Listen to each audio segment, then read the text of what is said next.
Sisimula na bukas ang experimental run ng MRT Express trains para sa mapadali ang biyahe. Para sa detalye, may news to go si Maki Pulido. Maki? Kara, pasado alas 9 na, no? Kaya hindi na natin nakikita sa ngayon sa aking likuran yung araw-araw na kalbaryo ng ating mga kababayan na sumasakay sa MRT. Ito nga yung napakahabang pila, no, every peak hour.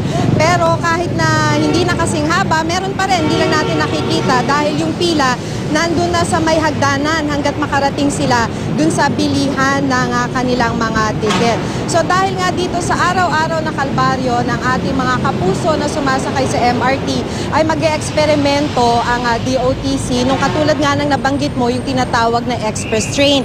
Ang ibig sabihin lang naman itong express train ay susundo yung mga train o mga specific trains ng mga pasahero sa mga piling train stations dito sa may north line ng MRT at halos didiretso na ito sa dulo nitong MRT line sa may south part naman or southern portion ng MRT line. Magsisimula ito bukas, 2 linggo ang eksperimento ng DOTC at para lamang malinaw, simula bukas hanggang May 13. That's May 7 to May 13.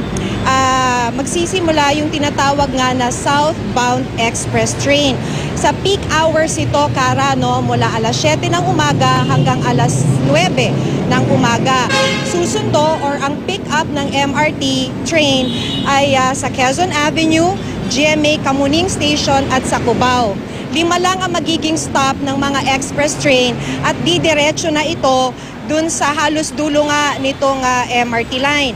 So each train will proceed to Buendia, Ayala, Magallanes, and Taft.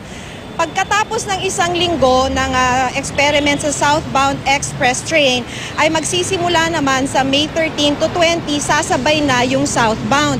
So ang ibig sabihin nun, ang pick-up, magkakaroon na rin ng pick-up sa hapon naman, mula alas 5 ng hapon hanggang alas 7 ng gabi. That's the peak hours ng pa-northbound.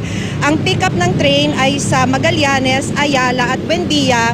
At diretso to, halos diretso na with just 5 stops. Ibababa yung mga pasahero sa Cubao, GMA, Kamuning, Quezon Avenue at North Avenue. Napansin daw kasi ng DOTC na ito nga yung kabigatan na o karamihan ng mga pasahero ng MRT. Karamihan sa kanila ay sumasakay dito sa may North Avenue Station, Quezon Avenue, GMA, Kamuning at dumidiretso nga dun sa may bahagi na ng Buendia. Kaya ganito nga yung eksperimento. So 2 linggo lamang ito, Kara, mula May 13 May 7 hanggang May 20 at dun na lamang pag-aaralan kung ito nga ay a workable solution sa napakahabang pila kada umaga every peak hours ng MRT.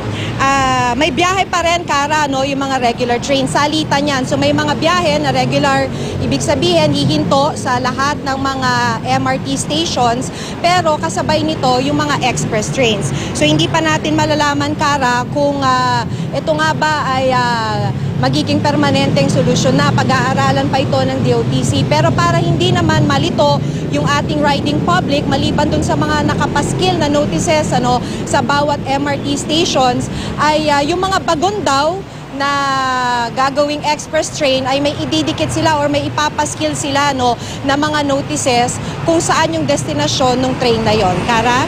So Maki, hindi naman magkakaroon ng separate na counter kung gusto mong sumakay dito sa express train. Yun nga yung itatanong ko sa iyo, baka mamaya lalong malito, mapasakay ka dun sa isang tren na hindi naman pala tumitigil dun sa station na iyong pupuntahan. Oo. Actually, Kara, pero dun muna sa pagbili ng ticket, walang walang separate line. It's still the same ticketing counters kung saan sila bibili para sa express train.